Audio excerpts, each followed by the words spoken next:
Estamos aqui na companhia da atriz Alexandra Martins. Prazer tê-la novamente no Divã Cultural. Obrigada. Num momento tão especial, noite de lançamento do texto do livro do Fagundes, 7 minutos, né? Queria começar esse bate-papo com você falando sobre esse texto, que eu acredito que também marcou você, né, como espectadora, né? O que representou essa peça para você? Olha, eu na época eu não assisti presencialmente, eu não tive a oportunidade de ver o 7 minutos, mas eu assisti, eu costumo brincar que ele fez essa peça, na época que ele montou esse espetáculo, lá em 2002, ele fez numa mídia antiga, que eu não sei se as pessoas vão lembrar, chama DVD. Ó, você tem o DVD? Seria esse. Gente, ó. Então eu conheci essa peça através desse DVD. É uma comédia divertidíssima, você sabe, você já assistiu. E que conta exatamente dessa relação entre os atores no palco e a plateia.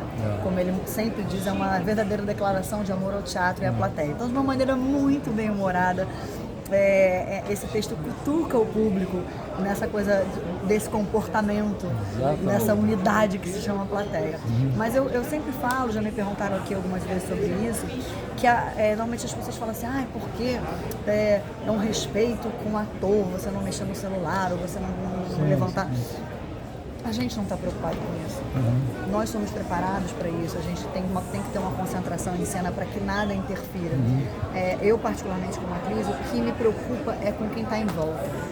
Uma pessoa está lá embarcada num espetáculo, que ela está lá para ver feliz da vida, alguém acende um celular do lado dela. Isso é muito desconfortável para quem está do lado, né? E às vezes toca o telefone, alguma coisa do gênero. E um respeito com o cerimonial do que é o então teatro, assim, é muito mais, no meu caso, é muito mais uma preocupação com que não se quebre a magia. Porque, não, a pessoa não está me respeitando. Não é nesse lugar. Porque eu acho que ela não está se respeitando. Ela tirou um tempo da vida dela, sentou para assistir, saiu de casa, pegou o trânsito, foi pro teatro e vai sentar lá e vai pegar um celular. Então, assim, me entristece de não ter conseguido cooptar essa pessoa para que ela não ligue pro celular e fique assistindo o que ela foi ver. E com quem está em volta, que muitas vezes, porque é muito pontual. O celular, por exemplo, na nossa peça, no Dois de Nós, a gente vê de vez em quando alguém pegar, é muito raro. As pessoas estão embarcadas naquilo. Então me dói de pensar que alguém pode perder a concentração no espetáculo porque alguém mexeu no celular. Então, mas para nossa concentração não, a gente está preparado. Não, eu sei.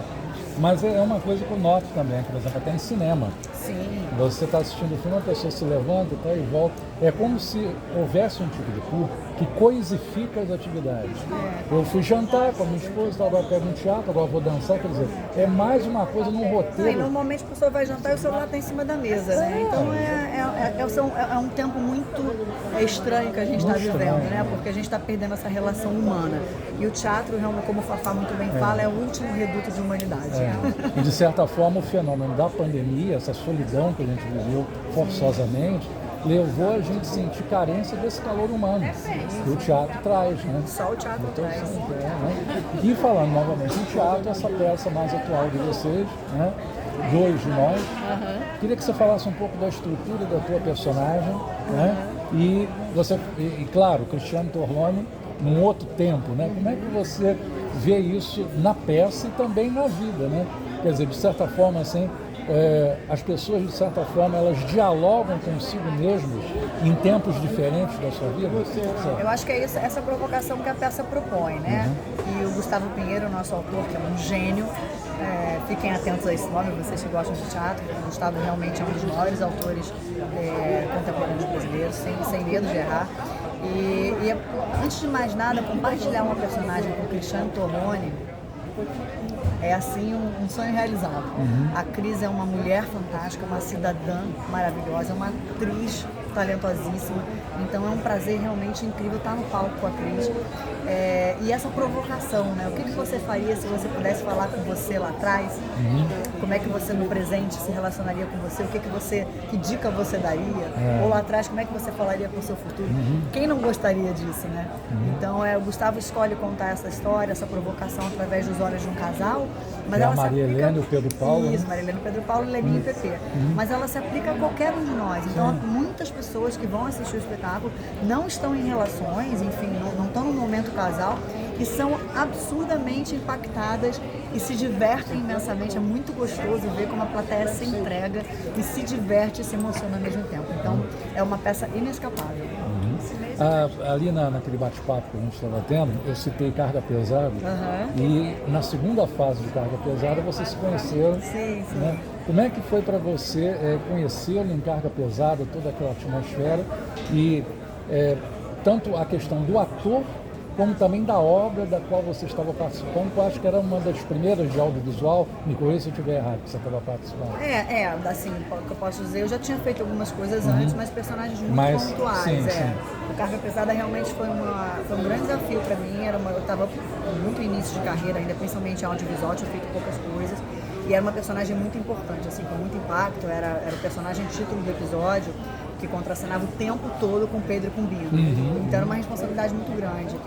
Tanto que, assim, eu nem pensava muito neles, assim, ai meu Deus, esses grandes atores, porque eu estava tão preocupada em dar conta do meu trabalho, em honrar a escolha que o diretor e que o produtor de elenco fiz. Eu passei por uma série de testes e tal, então em honrar essa escolha, isso para mim e para o meu crescimento como atriz.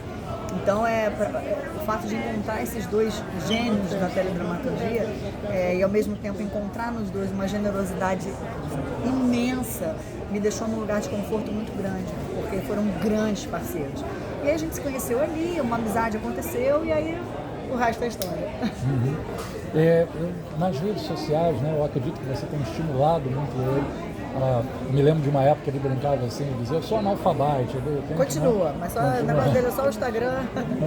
E eu acho legal ele ter assumido esse compromisso, por exemplo, eu vou ler poemas, eu vou falar sobre livros, indicar livros, que é o universo dele. Né? Eu acho que as pessoas, até os influencers, têm que se dar mais o que eu gosto de fazer, o que eu amo. Nesse lugar, E no seu Instagram, você também se dedica, eu já li textos seu no Instagram, muito bonitos, em que você pega causas sociais, não só do Brasil, mas mundiais, e as defende muito bem, referente aos direitos humanos. Né?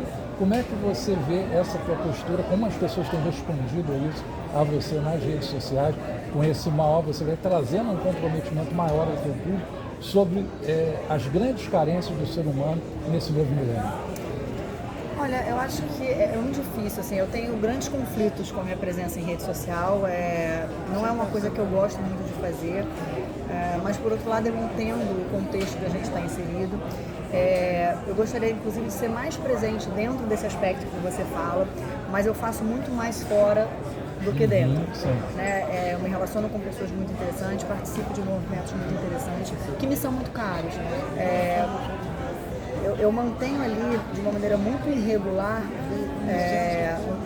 um certo tipo de relacionamento com o meu público, com esse tipo de conteúdo, porque mexe muito comigo. Então, muitas vezes eu sinto muita vontade de compartilhar o que eu sinto. Mas, por outro lado, eu questiono muito isso também. Então, a minha presença é muito irregular. Mas eu tento, na hora em que eu decido falar sobre algum tema, eu realmente me dedico e me envolvo de uma certa maneira para trazer uma coisa que me toque. E que eu acho que a maneira como eu posso colocar pode tocar a outras pessoas. Pode fazer com que as pessoas pensem sobre um determinado assunto de uma maneira diferente. A minha vontade sempre é provocar para que as pessoas pensem de uma maneira diferente do que está sendo dito. Porque eu acho que hoje é tudo muito etéreo. É muito fácil você só levantar bandeiras e não saber o porquê. Então você está supostamente na era da comunicação, mas a gente não tem informação. Então as informações elas são muito soltas e as pessoas às vezes levantam bandeiras ou grandes frases de efeito e não sabem o que elas querem dizer. Então para mim é bastante conflituoso, porque eu gostaria de fazer mais, mas ao mesmo tempo se eu fizer mais é uma dedicação que eu não posso entregar, porque não é meu trabalho, não é minha profissão. De certa maneira também, que é a única rede que eu tenho, que é o Instagram, eu aprendi a usá-la a meu favor. Então a maneira como eu acompanho os conteúdos ali, eu seleciono muito o que é que eu quero ver. E a partir dessa seleção, hoje eu me relaciono com pessoas fantásticas que eu só pude conhecer por causa do Instagram. Então você tem que saber usar a ferramenta e não só demonizá-la. Eu acho que é complicado, acho que as pessoas usam de forma geral de uma maneira que eu não gostaria. A gente vê aí esse reflexo na sociedade, nos adolescentes, nas crianças, nas mulheres, enfim, que passam por uma série de questões aí que a gente ficaria aqui horas falando. Mas eu acho que se você souber usar, tem uma maneira positiva sim. Aí é uma questão de escolha, né? E streaming. há planos seus para o streaming e o Fagundes, vocês fazem tudo muito juntos também? Sim. A gente adora o audiovisual, mas é que às vezes é isso. O audiovisual ele exige de você uma dedicação muito grande. Então, normalmente, quando a gente está com uma peça de teatro que nos absorve demais, Sim. porque além da gente estar em cena, nós somos produtores, essa peça a gente tem 4 equipes na produção. 4 pessoas na equipe, perdão. Que é o Fagundes, que é o produtor, eu sou produtora executiva junto com o Gustavo, que é meu parceiro na produção executiva, e a Vanessa de Souza, que é a nossa assistente de produção. Então, somos nós 4 a cuidar de absolutamente tudo. Então, agora a gente começa com o turnê, isso demanda muito da gente. A gente não está só no palco, demanda muito da gente. E às vezes o audiovisual pede que a gente esteja mais tempo disponível que a gente não tem. Então, às vezes é difícil conciliar, mas super abertos. Muito obrigado, sucesso. Agora, como é que está lá? Até 27 de abril, né? Até 27 de abril no Tuca, em São Paulo. Aí depois a gente começa a rodar o Brasil. Muito sucesso para você. Obrigada, querido. Muito obrigada. Obrigada.